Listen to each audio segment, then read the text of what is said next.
Nagluto nga niya ako dito mga kahangaw ng native na tinolang manok mga kahangaw. Good morning sa inyo mga kahangaw. For today's video mga kahangaw, kumusta ang buhay-buhay? Grabe nga niya ang uran sa kang lipot ng panahon ngunyan mga kahangaw. Halos gusto mo na lang pirming nakaluog sa tamong. Grabe nga niya ang lipot ngunyan mga kahangaw. Kaya pabor-pabor lang ini sa may mga bata. Si mga single, suri na lang kamong ngunyan na panahon. Kasalo!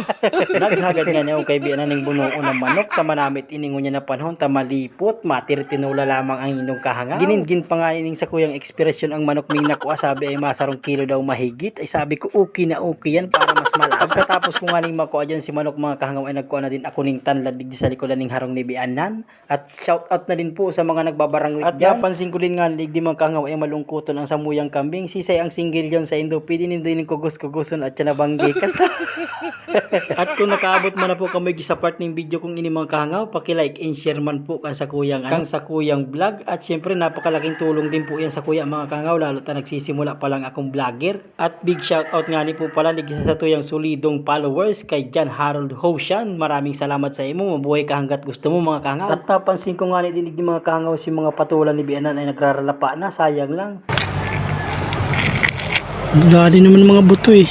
Para ko nga na dyan mga kahangaw ng tanlad mga kahangaw ay nagbalik na ako naman sa lulutuan. Grabe talaga ang epekto kang bagyong inting mga kahangaw na halos nabungkal si Sagus mga kahangaw. Grabe talaga si epekto ng bagyong inting mga kahangaw. Ramdam na ramdam ko mga kahangaw, pero siya maski anong paramdam ko baliwala lang sa iya. Kasta. At nag-isa na nga na ako digdi mga kahangaw, nilagang ko lang yan ng lana.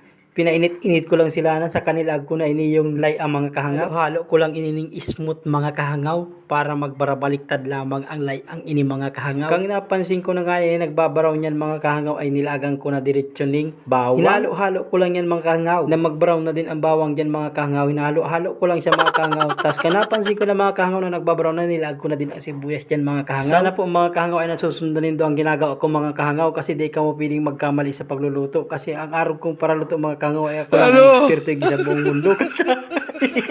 Kaya ko nga yung sibuyas sa bawang dyan mga kahangaw ay nilag ko na din ini yung karne mga kahangaw. At pagkatapos ko nga ning malag na yan ang karne mga kahangaw ay minekos-mekos ko lang yan ng mekos-mekos lang mga kahangaw. Pagkatapos ko nga ning mamekos-mekos yan mga kahangaw ay nilag ko na din ini yung papaya. Sandamukal na papaya nga ang nilag ko yan mga kahangaw para di kami mabitin. At pagkatapos ko nga ning mailag dyan si mga papaya mga kahangaw ay nilag ko na yung secret weapon ko dahil mayo kitang ginamit ko yan na siling haba na lanok.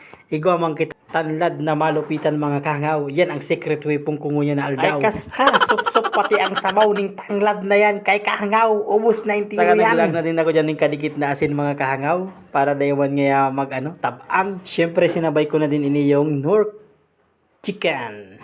Chicken po ang ilalagta ha, bakong beef ha. Mahidap na, baka beef ang ilag din daw. Kasta, may malasa kaya.